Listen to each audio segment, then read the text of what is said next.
नमस्कार मित्रों, अभिमन्यु हुआ।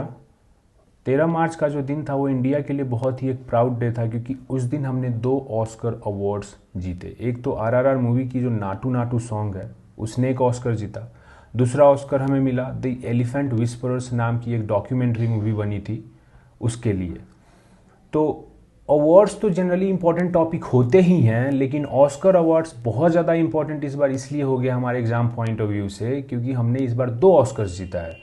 तो इस वीडियो में हम लोग ऑस्कर अवार्ड्स की एक डिटेल्ड अंडरस्टैंडिंग को डेवलप करेंगे। तो ऑस्कर्स के बारे में स्टार्ट करने के पहले एक चीज़ मैं यहाँ पे थोड़ा सा बोलना चाहूँगा। देखिए, ये हैं एम कीरवानी, इन्हीं को ऑस्कर मिली है नाटू नाटू सॉन्ग के लिए। अच्छा, ये सारे कैटेगरीज भी हम सब समझेंगे कि नाटू नाटू को किस कैटेगरी में ऑस्कर मिला, दी एलिफेंट विस्परर को किस कैटेगरी में मिला, वो सब समझेंगे। लेकिन बस एक चीज़ मैं यहाँ बताना चाहता हूँ कि देखिए, ये एम कीरवानी है, इनको नाटू नाटू के लिए मिला। ए आर रहमान को मिला था 2009 में, है ना, ऑस्कर अवार्ड्स।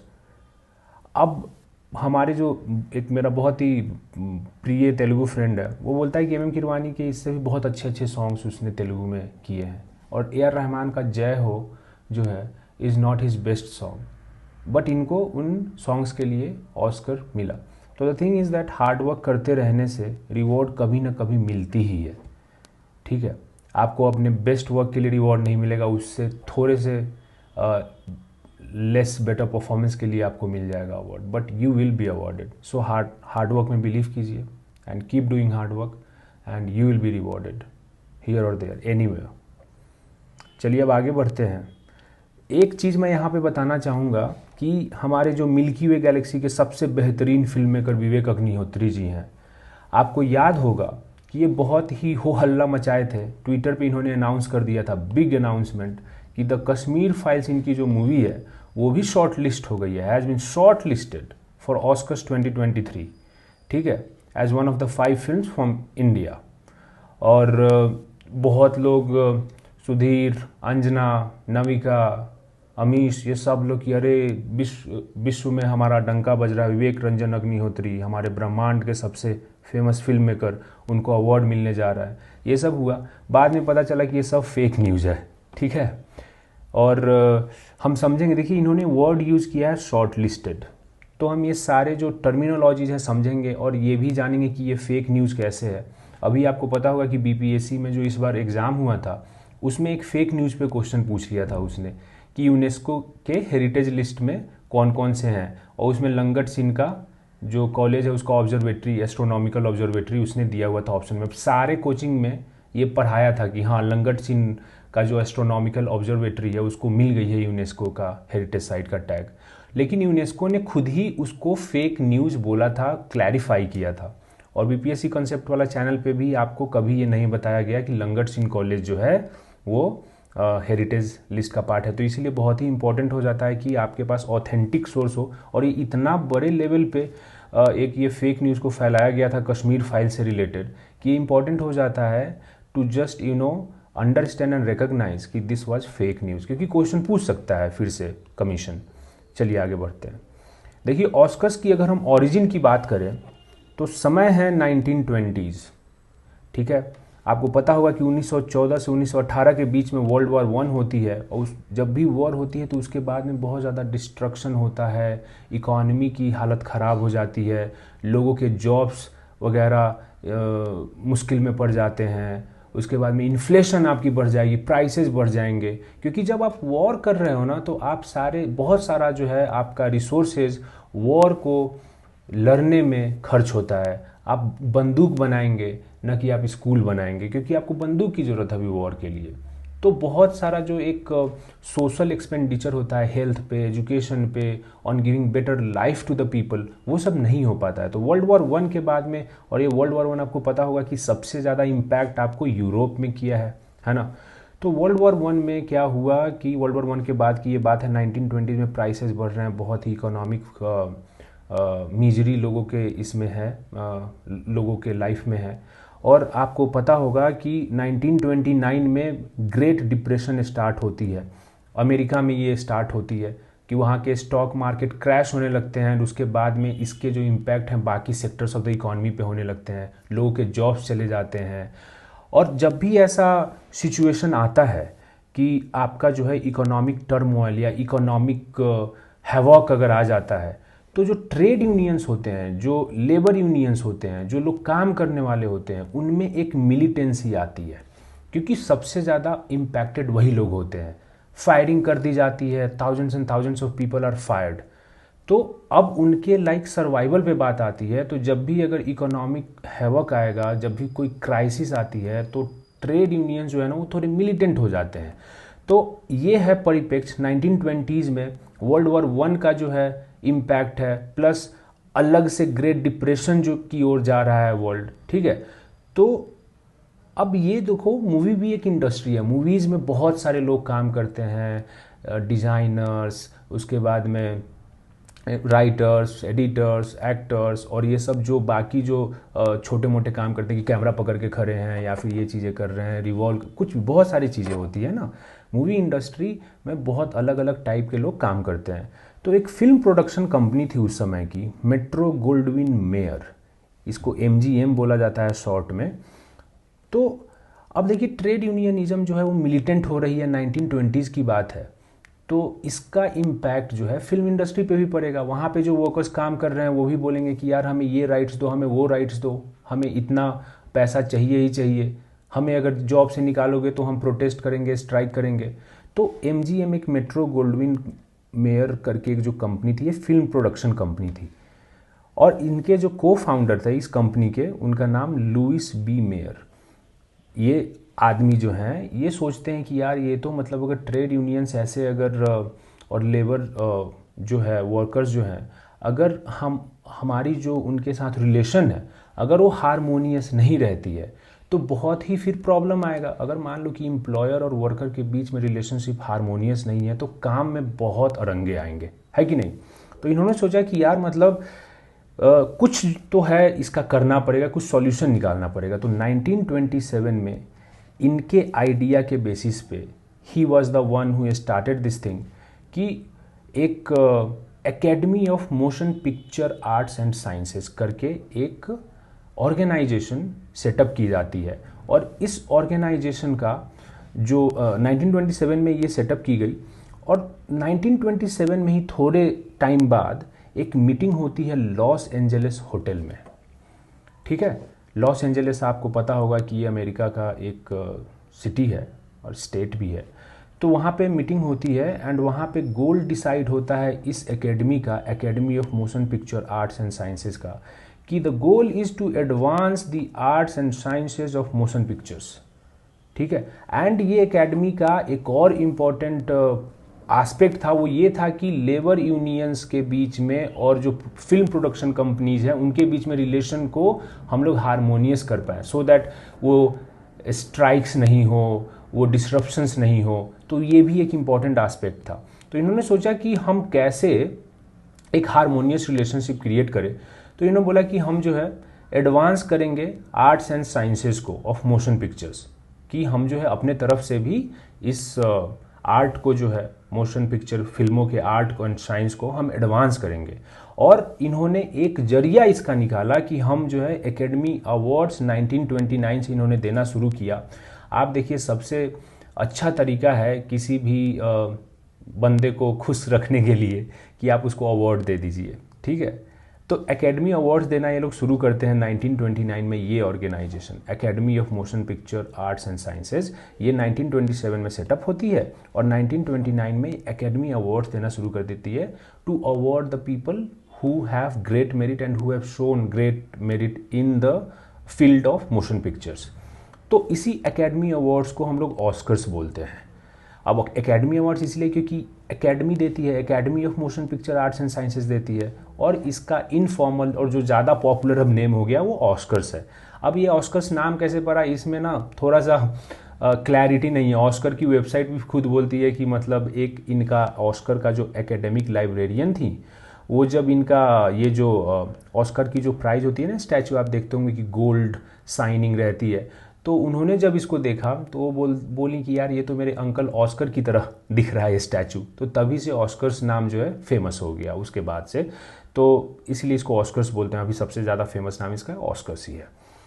तो तो 1929 में फर्स्ट एकेडमी अवार्ड से स्टार्ट होती है और 2023 में फिर कितना होगा, आप अगर इसको कैलकुलेट करोगे तो ये 95th ऑस्कर्स जो है ये आ जाएगा। तो 2023 इस साल का जो ऑस्कर्स था वो 95th ऑस्कर्स था। ठीक बात।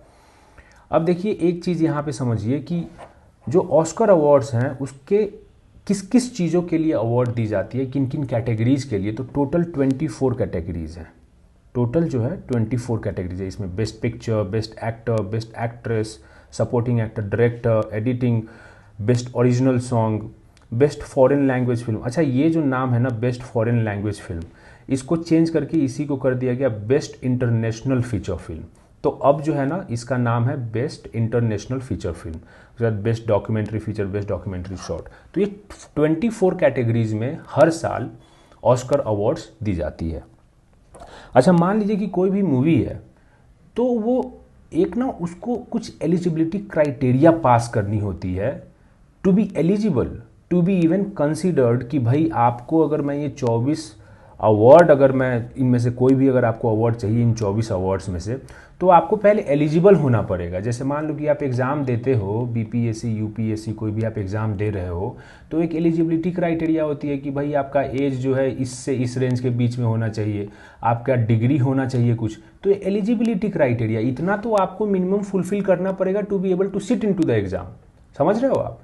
इसके अलावा इसका कोई जो है एलिजिबल आप हैं, इसका मतलब ये नहीं कि आप कुछ तोप आदमी निकल गए कि आपका तो मतलब बीपीएससी और यूपीएससी में आपका तो सिलेक्शन हो ही जाएगा, ऐसा नहीं है ना। एलिजिबल का मतलब कि बस आप जो है एक मिनिमम रिक्वायर्ड क्राइटेरिया जो है उसको आप पास कर रहे हैं और उसके बाद मेन कंपटीशन शुरू होती है, प्रीलिम्स, मेंस, इंटरव्यू। तो उसी तरीके से यहाँ भी कुछ एलिजिबिलिटी क्राइटेरिया जो है वो एकेडमी ने सेटअप की हुई है कि कोई भी मूवी जो है अगर इन 24 कैटेगरीज ऑफ अवार्ड्स में से अगर वो कोई भी अवार्ड जीतना चाहती है तो कुछ उसको एलिजिबिलिटी क्राइटेरिया फुलफिल करनी पड़ेगी टू बी इवन कंसिडर्ड। बाकी की बात जो है वो बाद में होगी, बट पहले एलिजिबिलिटी जो है उसको क्लियर करना पड़ेगा।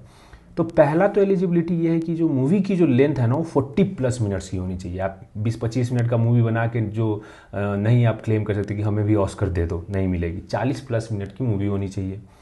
दूसरा ये है कि released in the last year. अब जैसे मान लो कि 2023 में अगर ऑस्कर दिया जा रहा है तो ये रिलीज होनी चाहिए 2023 में। उन्हीं मूवीज़ को ऑस्कर्स मिलेंगी जो कि 2022 में 1 जनवरी से 31 दिसंबर के बीच में रिलीज हुई थी थिएटर्स में। अब ऐसा नहीं है कि हाँ मुझे शोले तो बहुत पसंद है लेकिन वो कभी 30-40 साल पहले रिलीज हुई है तो उसको हम ऑस्कर के लिए नॉमिनेट कर देंगे, नहीं। आपको जो है पिछले साल में कभी ना कभी वो रिलीज होनी चाहिए मूवी। तीसरा है कि should run for at least 1 week in at least 1 of the 6 places.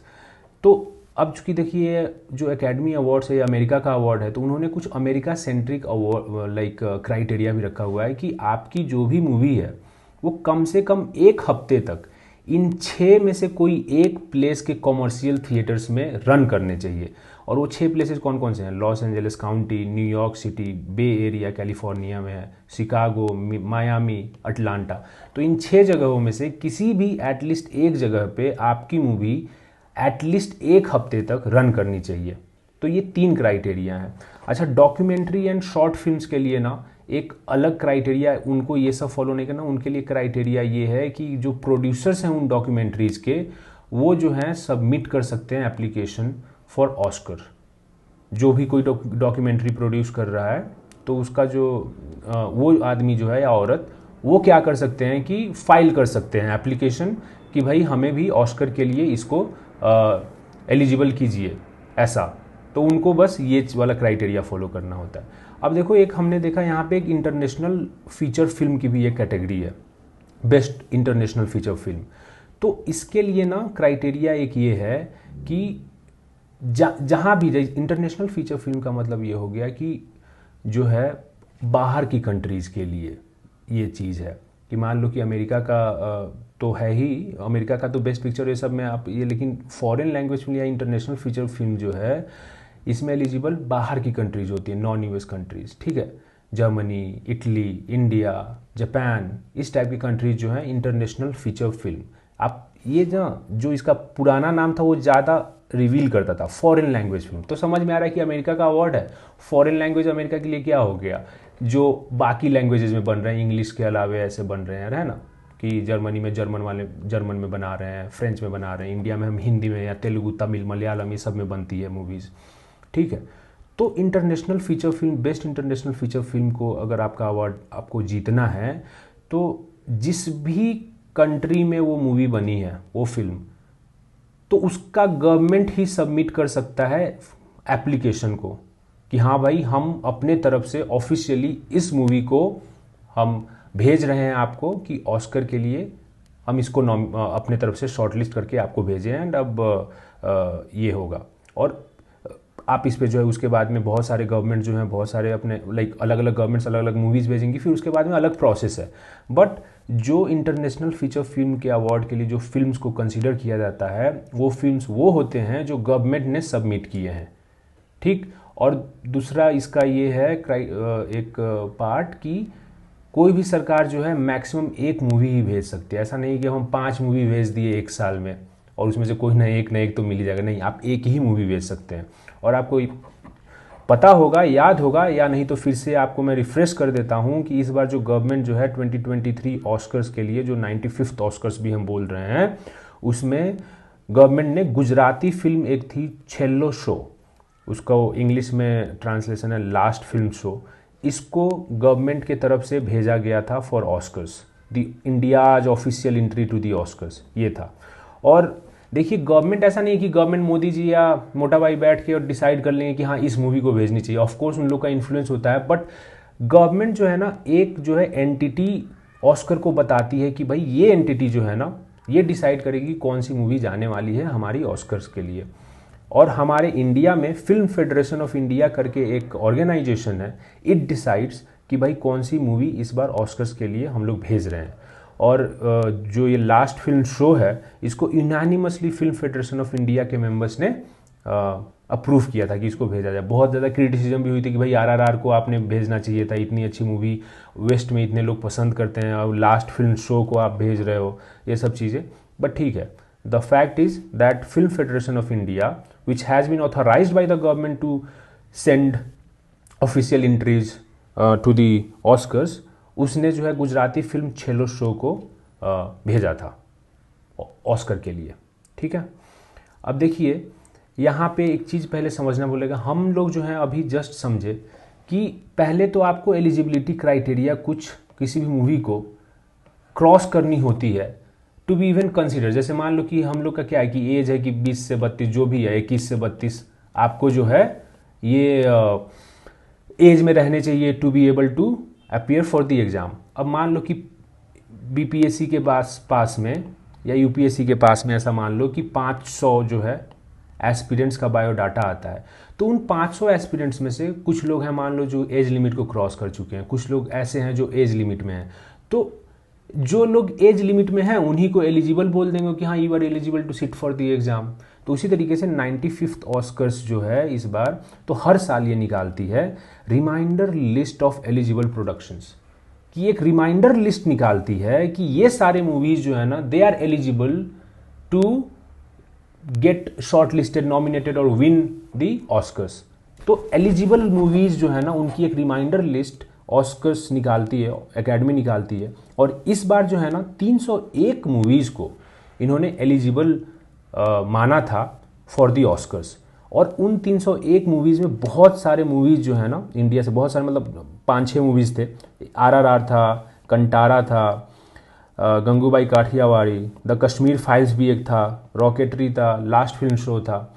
तो यहाँ पे एलिजिबिलिटी जो है इन 1 2 3 4 5 6 मूवीज़ ने क्रॉस किया था। उसमें कश्मीर फाइल्स भी था। अब जैसे ही एलिजिबिलिटी क्रॉस किया तो इसका मतलब ये नहीं कि आपको प्री आपने निकाल लिया, मेंस निकाल लिया, नहीं ना, आप मतलब कि एलिजिबल है बैठने के लिए। तो उसी एलिजिबिलिटी को यूज करके विवेक अग्निहोत्री बोलते हैं कि हमारा शॉर्ट लिस्ट हो गया है, जो कि गलत है बिल्कुल। एलिजिबल था उनका मूवी, 301 मूवीज वैसे एलिजिबल थे पूरा, समझो बहुत ज़्यादा है 301 मूवीज, ठीक है। तो उसमें एक कश्मीर फाइल्स भी थी, ठीक। अब थोड़ा सा समझते हैं डिफरेंस कि एलिजिबिलिटी, शॉर्ट लिस्ट, नॉमिनेशन, ये सब जो है ना वो हम आगे में अभी ये करेंगे, थोड़ा सा देख लेते हैं। देखिए जो एलिजिबल फिल्म्स है ना, तो एलिजिबल फिल्म्स को है वोटर्स लोग होते हैं, उसमें वोट करेंगे। 301 मूवीज़ एलिजिबल फिल्म्स, तो अलग अलग कैटेगरीज के लिए वोटर्स वोट करते हैं। फिर शॉर्ट लिस्ट होता है। शॉर्ट लिस्ट देखिए, अगर हम international best international feature film में अगर हम देखें ना, तो 15 मूवीज़ शॉर्ट लिस्ट हुई थी, ठीक है। उसमें इंडिया का लास्ट फिल्म शो भी शॉर्ट लिस्ट हुआ था। फिर उसके बाद में शॉर्ट लिस्टेड मूवीज़ में से फिर 5 नॉमिनीज़ को निकालते हैं। 5 इसमें से 15 में से 5 को फाइनलाइज करेंगे कि ये नॉमिनेटेड है। आप ऑस्कर्स का अगर देखोगे कभी अवार्ड, तो जो भी आती है प्रेजेंट करती है the end the nominees are, और 5 मूवीज़ आती है आपको, 5 कोई भी उसके जो भी कैटेगरी के जो नॉमिनीज़ हैं वो आते हैं, है ना। तो इसमें से 5 जो है नॉमिनेट हुए। उसमें लास्ट फिल्म शो नहीं था। तो लास्ट फिल्म शो जो हमारा छेल्लो शो है, जो ऑस्कर के लिए इंडिया ने ऑफिशियली भेजा था, तो शॉर्टलिस्ट तो हुआ लेकिन नॉमिनेट नहीं हुआ था। तो ये 5 नॉमिनीज में से फिर विनर चूज किया जाता है ना। तो ये कैसे थोड़ा सा वोटिंग होती है वो हम अभी देखेंगे, लेकिन उसके पहले अवार्ड्स देखिए। अवार्ड्स कैसे मिलती है? वोटिंग के थ्रू मिलती है कि आपके पास 301 मूवीज़ हैं, तो उसमें से कौन बेस्ट पिक्चर है, कौन सा में बेस्ट डायरेक्शन है, ये सब चीज़ के लिए आप कैसे डिसाइड करोगे? क्या कोई 5-10 लोग का जूरी मेंबर बैठ के और सोचे हाँ हाँ हम लोग ये सोच लिए कि हाँ ये है, ऐसा नहीं। वोटिंग के थ्रू होती है। वोटिंग कौन करता है? वोटर्स होते हैं। अब इन वोटर्स का बायोडाटा जो है ना हमें नहीं पता, लाइक इट्स सीक्रेट, ये नहीं पता है। बट इतना पता है कि अराउंड 10,000 वोटर्स हैं, ठीक है। और ये भी पता है कि ये कौन से लोग हैं, मतलब एग्जैक्ट डिटेल्स नहीं पता है, उनका पर्सनल इन्फॉर्मेशन नहीं पता है, बट वो पता है कि वो कौन किस टाइप के लोग हैं, उनका एकेडमिक और बैकग्राउंड क्या है, उनका करियर किस चीज़ से रिलेटेड है। तो वो जितने भी वोटर्स हैं ना दोस्त, वो फिल्म प्रोफेशनल्स हैं, directors, actors, writers, costume designers, blah blah blah. तो टोटल 17 ब्रांचेज यहाँ पे ऑस्कर्स ने क्रिएट की हुई है। डायरेक्टर का एक ब्रांच, एक्टर का एक ब्रांच, राइटर्स का एक ब्रांच, और ये सारे लोग ही वोटर्स बनते हैं। एंड ये वोट करके ऑस्कर्स को डिसाइड करते हैं कि कौन मूवी या कौन राइटर, कौन कॉस्ट्यूम डिज़ाइनर जो है बेस्ट अवार्ड जीतेगा। और आप समझो कि यार वोटर्स है तो फिर तो मतलब विवेक रंजन अग्निहोत्री अपने वोटर्स वहाँ पे डाल देते यार हमसे और वो उनकी जीत जाती, जो भी मूवी है कश्मीर फाइल्स। ऐसा नहीं है। आप जो है ना, ये वोटर्स के लिए ओपन एप्लीकेशन नहीं है कि आपने फाइल किया आरएसएस की शाखा की तरह और आपको मिल गया मेंबरशिप, नहीं, ऐसा नहीं है। आपको जो है इसमें जाने के लिए, इसमें जो है आपको वोटर बनने के लिए आपको 2 इन्विटेशंस चाहिए होते हैं जो ऑलरेडी मेंबर्स हैं। जैसे मान लो कि अगर आप एज अ डायरेक्टर जो है, आप देखिए 17 ब्रांच है ना, डायरेक्टर, एक्टर, ये सब।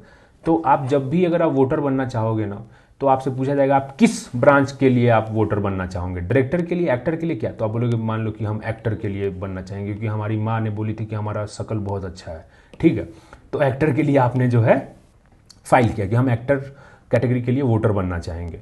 तो ऑस्कर वाले बोलेंगे कि ठीक है, जो अभी लोग हैं ना हमारे वोटर्स एक्टर वाले कैटेगरी में, उनमें से 2 एक्टर्स अगर आपको जो है ना इनवाइट करेंगे कि हाँ इनको वोटर बनाया जाए, तो आपको बना देंगे, ठीक।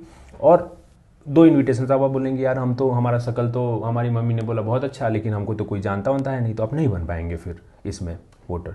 अब देखिए, लेकिन एक इसमें यह है कि जो नॉमिनीज़ हैं ना वो ऑटोमेटिकली मेंबर्स बन जाते हैं। तो जैसे मान लीजिए कि इस बार जो है बेस्ट एक्टर के लिए कुछ नॉमिनीज़ हैं, तो वो लोग जो है ना, अब जैसे मान लीजिए कि नॉमिनीज़ जो हैं वो 5 नॉमिनीज़ आपको आ गए बेस्ट एक्टर्स के लिए, उसके बाद में विनर जो है इसमें से निकालना है किसी एक को। तो ये 5 जो नॉमिनीज़ है ना वो भी फिर वोटर बन जाएंगे विनर को फाइंड करने के लिए। तो हमको तो लगता है जनरली ये लोग अपने आप को वोट दे देते होंगे, तो उतना मैटर नहीं करता होगा, है ना, क्योंकि सबने अपने आप को एक एक वोट दे दिया, तो इट्स सिमिलर कि हाँ एक एक वोट सबका बढ़ा दो या घटा दो, क्या ही फर्क पड़ता है। बट हाँ, तो नॉमिनीज़ जो हैं वो ऑटोमेटिकली मेंबर्स हो जाते हैं, ऑटोमेटिकली वोटर्स हो जाते हैं। अब देखिए जो है ना वोटिंग कैसे होती है। तो हमने बताया कि एलिजिबल फिल्म्स जो है उससे फिर शॉर्टलिस्ट किया जाता है, उससे फिर नॉमिनेट किया जाता है, उससे फिर विनर डिसाइड होता है। और विवेक रंजन अग्निहोत्री की जो मूवी है वो कश्मीर फाइल्स बस एलिजिबल थी, ये कुछ नहीं थी, शॉर्टलिस्ट नॉमिनेटेड कुछ नहीं थी। 301 out of 301 movies 1 was Kashmir files and others were RRR, Kantara, Gangubai Kathiawadi, ये सब चीज़ें, ठीक है। तो अब देखिए जो है ना, हमने यहाँ पे बताया कि 17 ब्रांचेज होते हैं, डायरेक्टर्स की, एक्टर्स की, राइटर्स की। अब ये जो मेंबर्स हैं ना, ये वोट करते हैं अपने कैटेगरी के लिए। जैसे मान लो कि वहाँ पे 24 कैटेगरीज आपने देखा था ना, कि बेस्ट एक्टर कौन सा है, बेस्ट डायरेक्टर कौन सा है। तो बेस्ट एक्टर को बेस्ट एक्टर का अवार्ड के लिए कौन कौन लोग वोट करेंगे? बस एक्टर्स लोग वोट करेंगे, डायरेक्टर्स उसमें नहीं वोट करेंगे। बेस्ट डायरेक्टर का अवार्ड देना है तो कौन लोग वोट करेंगे? डायरेक्टर्स लोग वोट करेंगे, एक्टर्स लोग उसमें नहीं करेंगे।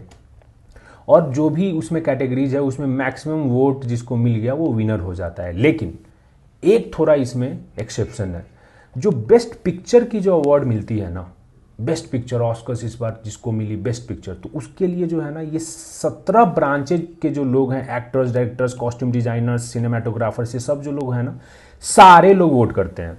बाकी कैटेगरी के लिए वो अपने कैटेगरी के ही जो मेंबर्स है वो वोट करेंगे, कि बेस्ट एक्टर के लिए एक्टर्स लोग ही करेंगे, लेकिन बेस्ट पिक्चर के लिए ना एक्टर्स, डायरेक्टर्स, कॉस्ट्यूम डिजाइनर सब लोग करेंगे।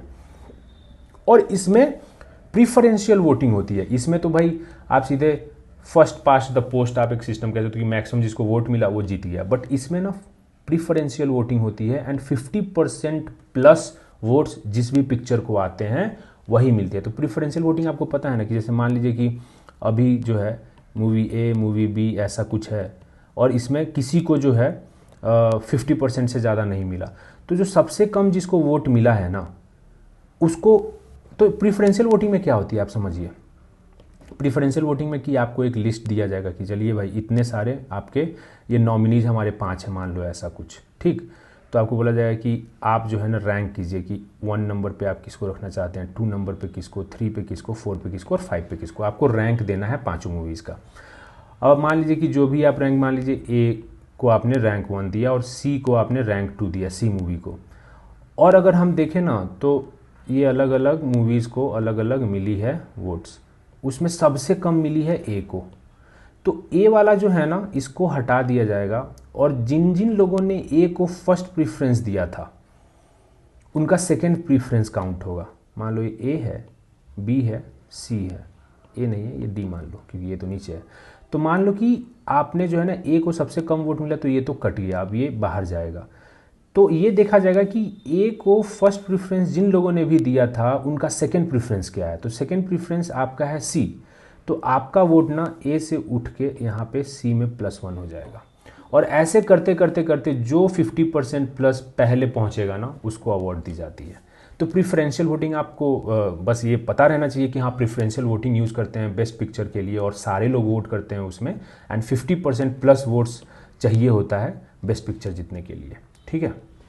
अब देखिए जो वोटिंग है ना वो बैलेट के थ्रू भी हो सकती है एंड ऑनलाइन भी हो सकती है। एंड देखिए 10,000 लोग हैं वोटिंग कर रहे हैं। जैसे हमारे यहाँ पे जो वोटिंग होती है तो इलेक्शन कमीशन ऑफ इंडिया है ना, जो सारी चीज़ों को जो है ऑर्गेनाइज करती है, सारी चीज़ों को कंडक्ट करती है, पूरा प्रॉपर अकाउंटिंग मैकेनिज्म है ना।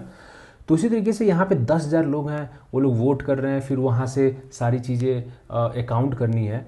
तो एक ये सब काम करने के लिए एक अकाउंटिंग फर्म है जिसका नाम है प्राइस वाटर हाउस कूपर्स, इसको शॉर्ट में PwC भी बोलते हैं।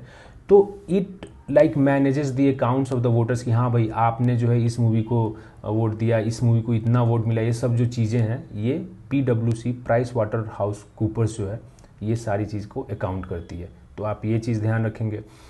अब देखिए आगे बढ़ते हैं। तो जो अवार्ड मिलती है ना तो उसमें आपने देखा होगा कि एक स्टैचू ऐसा मिलता है।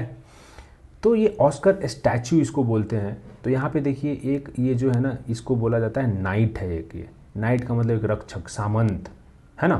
तो ये एक नाइट है, नाइट है ना। तो ये एक नाइट है और ये देखिए ये 13.5 इंच टॉल होता है। ये जो इसका जो हाइट है ये 13.5 इंच होता है, और इसकी जो वेट होती है ना 8.5 पाउंड्स होती है। अब आपको पता होगा कि 1 पाउंड में कुछ 0.45 kg होता है, तो लगभग ये 4.5 किलो, 4-4.5 किलो की ये वेट होती है इसकी। अगर आप इसका तोड़ें इसको तो इसके अंदर में होती है ब्रोंज, लेकिन बाहर से इसको गोल्ड प्लेटिंग की जाती है कि थोड़ा सा उसका चमक गोल्ड की दे दी जाती है, पानी, सोना का पानी मारा जाता है, और वो गोल्ड होता है वो 24 कैरेट गोल्ड होता है, जिससे इसकी गोल्ड प्लेटिंग की जाती है, ठीक बात। और ये जो है थोड़ा इम्पोर्टेंट पार्ट था इसका, स्टैचू का थोड़ा समझ लिया हमने। अब आगे बढ़ते हैं। अब देखिए हम इंडिया एट ऑस्कर्स की बात करेंगे कि हमारा जो है ऑस्कर्स में क्या परफॉर्मेंस रहा है, कैसा परफॉर्मेंस रहा है ओवर द ईयर्स। तो एक चीज़ आप समझिए कि हमें आज तक किसी मूवी के लिए ऑस्कर नहीं मिला है, ठीक है। इंडिया की किसी भी मूवी के लिए ऑस्कर हमें नहीं मिला है। हमारी 3 बार मूवीज़ जो है ना नॉमिनेट हुई थी, नॉमिनेट मतलब टॉप 5 में पहुंच गई थी। यहाँ पे आप देखिए कि नॉमिनेट वाले यहाँ पे 5 होते हैं, इसमें पहुंच गए थे लेकिन विनर नहीं बन पाया था। तो पहला जो मूवी था ना हमारा 1958 में हमने इंडिया का जो सबमिशन था, it was India's first submission, mother India जो है मूवी थी, और ये पहला हमारा सबमिशन था और वो नॉमिनेट भी हो गई थी। बट लेकिन लास्ट में ना एक वोट से ये हार गई मूवी। दूसरा हमारा मूवी गया सलाम बॉम्बे 1989 में, ठीक है, बेस्ट फॉरेन लैंग्वेज फिल्म या बेस्ट इंटरनेशनल फीचर फिल्म के लिए ये भी हार गई। नॉमिनेट ये भी हुई थी, मतलब टॉप 5 में ये भी पहुंची थी। तीसरा हमारा 2002 में लगान गई और ये भी नॉमिनेट हुई, टॉप 5 में पहुंची, लेकिन ये भी हार गई। तो 3 मूवीज़ बेसिकली हमारी नॉमिनेट हुई हैं। अच्छा, लास्ट फिल्म शो जो अभी हमारी गई थी ऑस्कर्स के लिए, तो वो जो है शॉर्ट लिस्ट हुई थी, वो नॉमिनेट नहीं हुई थी, इसीलिए हम लोग नॉमिनेट में 3 को ही रख रहे हैं, समझ रहे हैं ना बात को। तो टोटल 3 मूवीज़ हमारी नॉमिनेट हुई अब तक, मदर इंडिया, सलाम बॉम्बे एंड लगान, ठीक बात। अब देखिए कुछ कहाँ कहाँ पे हमने जीता है। तो 1983 दैट इज़ 55th ऑस्कर्स जो था, वहाँ पे the first time, it was the first time that an Indian वोन ऑस्कर्स, और वो इंडियन का नाम था Bhanu Athaiya, and she won the Oscar for best costume designing. किस मूवी के लिए? गांधी मूवी के लिए। अगर आपको कभी टाइम मिले तो गांधी मूवी रिचर्ड एटनबर्ग ने बनाई है, बड़ी अच्छी मूवी है। तो और बहुत ही लाइक रियलिस्टिक पोर्ट्रेयल है, मतलब बहुत अच्छी मूवी है। तो उसकी कॉस्ट्यूम डिज़ाइन जो है ना वो भानु अथैया ने की थी, और इसके लिए इनको ऑस्कर मिला था 1983 में, first Oscar for an Indian. उसके बाद अगर हम आगे बढ़े तो 1992 में हमारे legendary Bengali film maker Satyajit रे जो हैं, उन्होंने बहुत ही अच्छी अच्छी मूवीज़ बंगाली में बनाई है। अमर्त्य सेन उनके फ़ैन हैं, बहुत सारे अमर सिंह के बहुत सारे लोग उनके फ़ैन हैं सत्यजीत रे के। और तो इनको ना ऑनररी ऑस्कर मिली। ऑनररी ऑस्कर ये मिलती है किसी एक मूवी के लिए नहीं, बट आपकी contribution towards the film industry ना, उसके लिए ऑनररी ऑस्कर उनको दिया गया 1992 में। और आप देख रहे होंगे कि he was in hospital at that time, और ये जो है ना वीडियो कॉन्फ्रेंसिंग से ही गेव हिज स्पीच। आप देखिए हॉस्पिटल में लेटे हुए हैं, इनकी ऑस्कर अवार्ड्स ये है। तो 1992 में सत्यजीत रे को मिली बंगाली फिल्म मेकर। 2009 जो है ना, it was a water said moment in Oscars for India. यहाँ पे हमने जो है 3 लोग जो है हमारे ऑस्कर्स उनको मिली। पहला तो है रसूल पुकुट्टी, इनको ऑस्कर मिला बेस्ट साउंड मिक्सिंग के लिए। और किस मूवी में बेस्ट साउंड मिक्सिंग के लिए? Slum dog millionaire. Slum dog millionaire देखिए, बॉलीवुड चाहे हमारी अपने कंट्री की मूवी नहीं है, ठीक है, वो बाहर में ब्रिटिश वालों ने बनाया हुआ है। हाँ, एक्टर्स कुछ उन्होंने लिए थे इंडिया से, हमारे कुछ म्यूजिशियन और ये सब लोग इंडिया से लिए थे, बट मूवी बनाई गई थी not in India, okay, not by India, मतलब इंडिया के अंदर में रिलीज, मतलब ऐसा नहीं कि हाँ ये इंडिया की मूवी थी, इंडिया की स्टोरी थी, इंडिया के लोग काम किए थे, बट जो प्रोडक्शन एंड एवरीथिंग थी वो बाहर की लोगों ने किया था। तो इसमें जो है रसूल पुकुट्टी जो है, बट इंडिया के बहुत सारे लोग काम किए थे, बहुत मचाऊ काम किए थे, तो उनको ऑस्कर्स भी मिला। तो स्लम डॉग मिलियनेयर में बेस्ट साउंड मिक्सिंग के लिए रसूल पुकुट्टी को अवार्ड मिलता है 2009 में। गुलजार और AR रहमान को जो है ना कंबाइंड फॉर्म में ऑस्कर मिलती है बेस्ट ओरिजिनल सॉन्ग के लिए, जो कि जय हो वो जो है ना गाना। तो स्लम डॉग मिलियनेयर में जय हो जो गाना है वो बेस्ट ओरिजिनल सॉन्ग अवार्ड जीतती है, उसके लिए इन दोनों लोगों को मिलती है, ठीक है। तो बेसिकली कोई भी जब ओरिजिनल सॉन्ग जीतती है ना, तो एक तो कंपोजर को मिलती है, तो हमारे AR रहमान साहब क्या है, कंपोजर, म्यूजिक कंपोज करते हैं, और दूसरा उस गाने की लिरिक्स, क्योंकि यार आप कोई भी गाना है तो उसमें 2 तो बहुत ही इंपॉर्टेंट पार्ट है, एक जो लिरिक्स दिया है उस गाने का। अब आप म्यूजिक बहुत ही तगड़ा दे दो और लिरिक्स आपका रहे एकदम वाहियात, तो वो गाना नहीं जीत पाएगी। तो लिरिसिस्ट को भी मिलती है और कंपोजर को भी मिलती है, कोई भी अगर ओरिजिनल सॉन्ग का अगर कैटेगरी में ऑस्कर जीतती है तो इन दोनों को मिला। AR रहमान को अलग से एक और अवार्ड 2009 में मिला, वो बेस्ट ओरिजिनल स्कोर के लिए, जो थीम सॉन्ग और थीम्स ये सब होते हैं ना, तो बेस्ट ओरिजिनल स्कोर के लिए ए आर रहमान को ऑस्कर मिला। स्लम डॉग मिलियनेयर में इन्होंने बेस्ट ओरिजिनल स्कोर दिया। तो A R Rahman total 2 award जीते and he is the only Indian till date who has won 2 Oscars. तो देखो ये जो है ना सॉन्ग में जनरली आप देखोगे कि 2 लोग जो है ना हमेशा रहते हैं। अगर आप ऊपर जाओ तो इस बार जो नाटू नाटू जीता है तो इसमें देख रहे हो ये हमारे एम कीरवानी साहब हैं, ये कंपोजर हैं, और ये चंद्र बोस जी हैं, ये लिरिसिस्ट हैं। तो हमेशा ओरिजिनल सॉन्ग के लिए 2 लोगों को मिलती है, ठीक है, एक कंपोजर एक लिरिसिस्ट। ये आप समझ गए बात। चलिए अब हम बात करते हैं, तो ये हमारा हो गया 2009 में हमने मचाया। अब बात करते हैं 2023 में। 2023 में आपको पता है कि नाटू नाटू जो सॉन्ग है इसको बेस्ट ओरिजिनल सॉन्ग का अवार्ड मिला है, और इसमें हमारे जो एम कीरवानी साहब हैं वो कंपोजर हैं और चंद्र बोस जो हैं वो लिरिसिस्ट हैं। अच्छा पता है आपको एम कीरवानी जो है ना ये ब्रदर इन लॉ हैं एस राजमौली साहब के, ठीक है। तो मतलब बहुत ही फैमिली प्रोडक्शन थी वो आरआरआर। जो उसका स्क्रिप्ट लिखा है वो एस राजमौली के पिता हैं। आरआरआर की जो स्क्रिप्ट जिन्होंने स्क्रीन प्ले लिखी है वो एस राजमौली के पिता विजेंद्र प्रसाद हैं, उन्होंने लिखी है। जो म्यूजिक दे रहे हैं वो उनके ब्रदर इन लॉ दे रहे हैं, जो डायरेक्टर हैं वो खुद राजमौली साहब हैं, ठीक है। तो बहुत ही एक फैमिली माहौल था ये बनाने में। But you know see how great movies they make यार, मतलब माइंड ब्लोइंग। तो ये ओरिजिनल सॉन्ग के लिए बेस्ट ओरिजिनल सॉन्ग के लिए जीता। एलिफेंट विस्परर्स जो है ना उसको बेस्ट डॉक्यूमेंट्री शॉर्ट, मतलब क्योंकि शॉर्ट डॉक्यूमेंट्री थी उसके लिए इसको जो है ऑस्कर्स मिली। एंड इसके जो डायरेक्टर थे कार्तिकी गोंसाल्वेस जो हैं उनको जो ये ऑस्कर मिला है, ठीक है। कार्तिकी गोंसाल्वेस ये डायरेक्टर थी द एलिफेंट विस्परर्स की। तो इंडिया से हमारे 2 ऑस्कर्स जो मिले इस बार वो हमने देख लिया। हमने हिस्ट्री भी थोड़ा देखा इंडिया का कि ऑस्कर्स में क्या रहा है। अब इस साल में बाकी जो कुछ इंपॉर्टेंट कैटेगरीज है, जैसे बेस्ट पिक्चर किसको मिली, बेस्ट डायरेक्शन के लिए किसको, और बेस्ट एक्टर, तो थोड़ा वो सब देख लेते हैं and then will call it a wrap. देखिए बेस्ट पिक्चर जो इस बार मिली है उसका नाम है everything everywhere all at once. ये मूवी का नाम है। इसको बेस्ट पिक्चर का अवार्ड इस बार मिला है ऑस्कर्स में। और बेस्ट डायरेक्शन के लिए भी इसी को मिली है। तो बेस्ट पिक्चर और बेस्ट डायरेक्शन के लिए everything everywhere all at once को मिली है, ठीक बात। अब देखते हैं actor in a leading role, मतलब बेस्ट एक्टर का अवार्ड किसको मिला है। बेस्ट एक्टर का अवार्ड मिला है ब्रेंडन फ्रेजर को। ब्रेंडन फ्रेजर इन ये द वेल मूवी में ये एक्टर थे, इसके लिए इनको बेस्ट एक्टर का अवार्ड मिला ऑस्कर में, द वेल मूवी में, ठीक।